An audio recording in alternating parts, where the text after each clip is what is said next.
Hello, my name is Abby Vandendooren. I am a graduate student at Morningside University, getting my master's in special education. I'm currently a K-5 self-contained BD teacher at Jefferson Elementary. I chose to focus my study on the effects of physical activity on words correct per minute on students scoring below proficiency on fast reading CBMs. There are three major problems in our society today: students' inability to read proficiently, the lack of physical activity students are engaging in, and the connection between their inability to read and the amount of people incarcerated. National Center of Education Statistics and the National Assessment of Education Progress looked at fourth grade students in both a smaller setting and nationwide and found that about 36 to 40% of those students scored below proficient. This is a very small jump for 10 years of progress in the area of reading fluency from 40% to 36%. There are several researchers out there that make the connection between physical activity and improving students' cognitive and mental health. The U.S. Department of Health and Human Services found that the children between the ages of 6 and 19 need to engage in 60 minutes of physical activity 7 days a week. This isn't just basically walking around the block, it's engaging in high intensity activity. They found that only 21.6 of those people ranging between the ages of 6 and 19 actually engage in that amount of recommended time. Huden and Sanders found a connection while talking with different wardens and federal governments for their newspaper work, that there's a connection between students' low proficiency scores and the number of people in the future being incarcerated. The wardens discussed that there are several of their prisoners have the inability to read basic elementary skills and find that there is a connection between your inability to read and your chances of being incarcerated in the future. I chose this because my school is 83% free and reduced lunch. Several of them have experienced caretakers, guardians, families, friends in prison, and that kind of is what they see as their future. 22% of our population is already placed in special education, and a majority of those already have reading fluency goals. During our school hours, our students receive 40 minutes of physical education every 3 days. With this, they also receive 15 to 20 minutes of outside recess, but that's weather permitting. If the weather is not friendly outside, we are staying inside in our classrooms, which allow for no physical activity.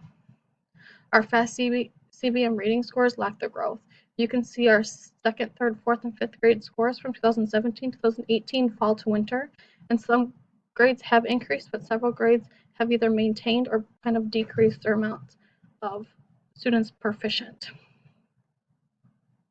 When looking at my literature review, I looked at different districts or programs that incorporated physical activity and how it impacted their children's or participants' overall academics or mental health. Panic and First Step looked at incorporating different physical activities in several different ways, making more of recess and instruction or organized sports, adding in more extracurricular activities, or making physical education more purposeful. And they found incorporating both of these programs together did help overall health and academic, and especially helped increase reading fluency scores. Tremish and Robinson and Graham discovered that students engaging in 30 minutes or less scored worse on their standardized testing or further away from proficiency compared to the students engaging in 30 minutes or more of physical education were able to score closer to proficient or more students proficient on their standardized testing. School in Motion added 30 minutes of physical activity per day. This is what on top of what was already required. And they found that these students engaging in an additional physical education class were able to eliminate some of those problem behaviors and less instances of hyperactivity, which allowed them to be more engaged and interactive during their instructional activities.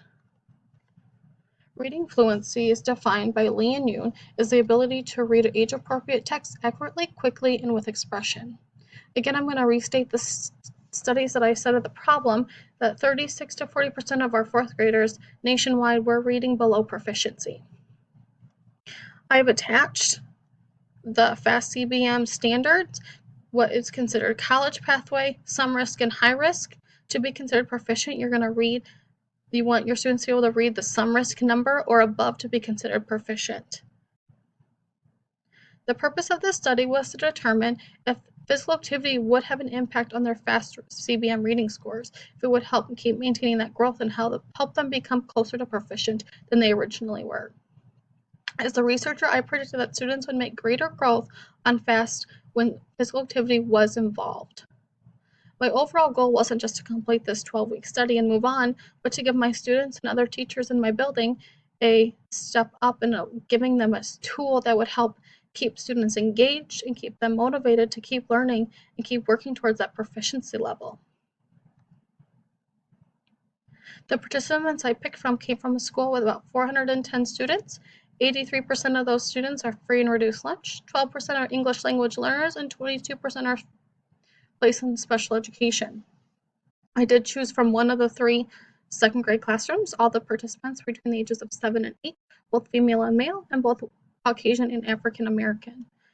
What they all did have in common is they all scored that below proficiency on the fall FAST CBM scores. None of them were placed in special education. The materials used were the physical activity matrix, which is below, Ames web passages, which was used for the daily fluency instruction. FAST bridge probes were used for my baseline and my testing throughout the study. And an HP Pro book with Google Chrome was used to administer the study. Activity learning was a theory. It aligns with constructivism. It gives the students control over their learning, putting the learning in their hands and giving them the key to move forward if they're going to engage and participate, or if they're not going to put that much effort into the learning. My procedures for both Phase A and Phase B were very similar, but prior to Phase A, I did give the FAST CBM reading scores to give the baseline. Day 1, we always introduced the passages. The passages varied between students depending on their instructional level. Day 2, they read with partners, timing each other for 1 minute 3 times to see if they could beat each other, see who could read more, if you can beat your last score. Day 3, you continued to read with your partner, but then I pulled students up one by one to see the growth they were able to make throughout the week.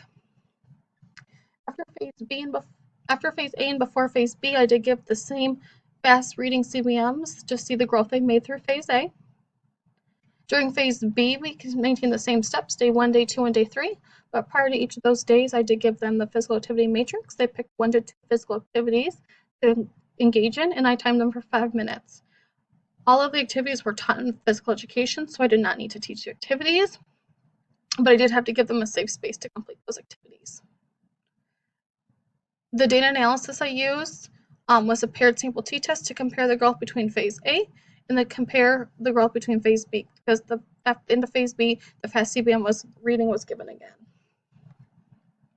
The results fortunately showed no significant change. I used the alpha level of 0.05. My p-value was 0.006. Students made a growth during Phase A of 18.5 words, and during Phase B, they only made a growth of 11.37 words. The images shown on this page are each student's growth throughout the study, before Phase A and between phases, and at the end of Phase B. You can see the mean and standard deviation of the pre-test, mid-test, and post-test for all of the students.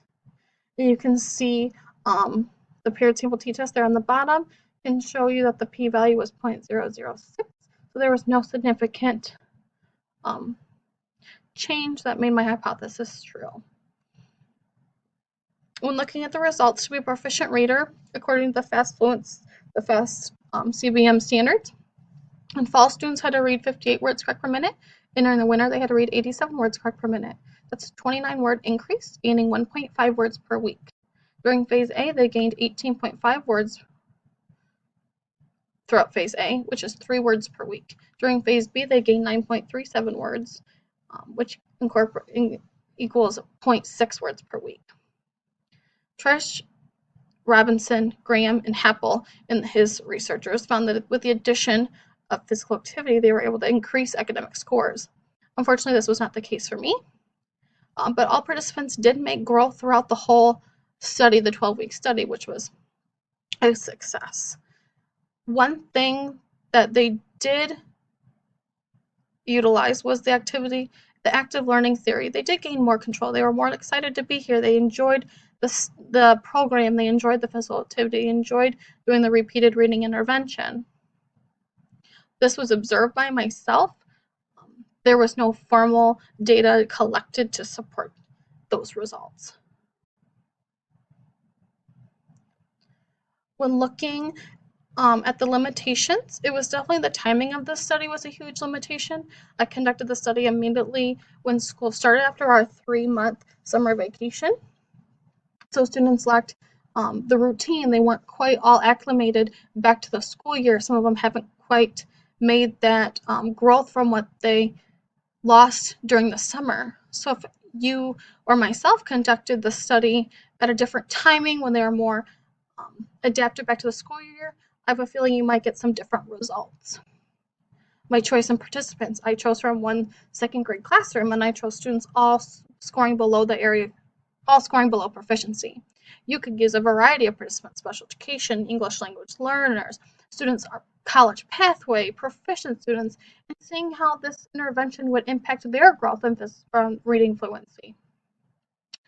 The study setting was done in my self-contained BD classroom where, let's be honest, BDs, you never really know what's going to happen in those classrooms.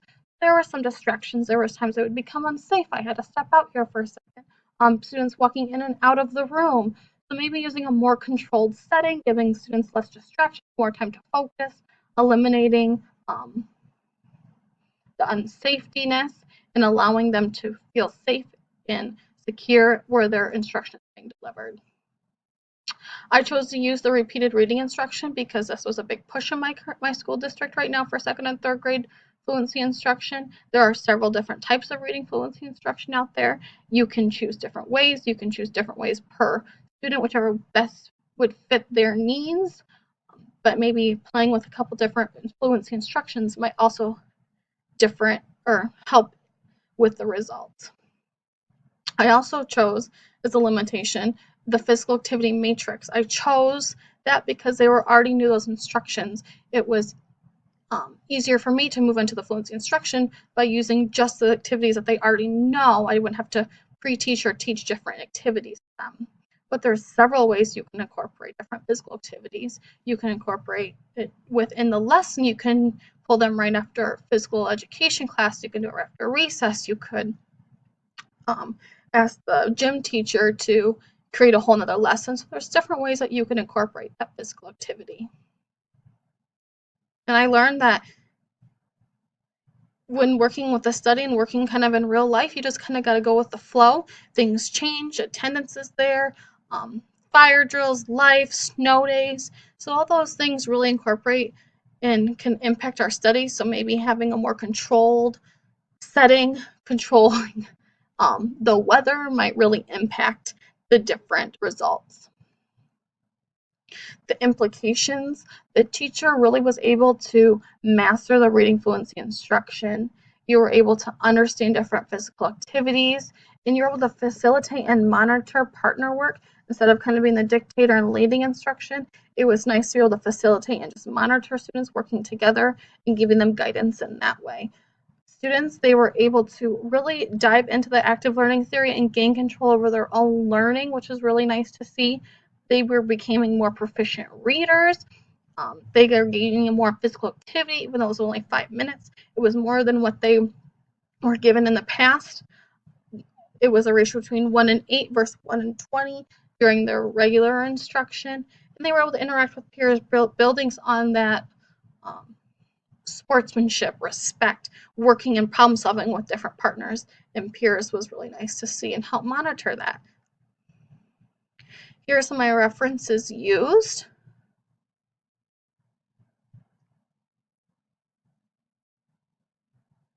Again, my name is Abby Vandendooren. If you have any questions, feel free to email me.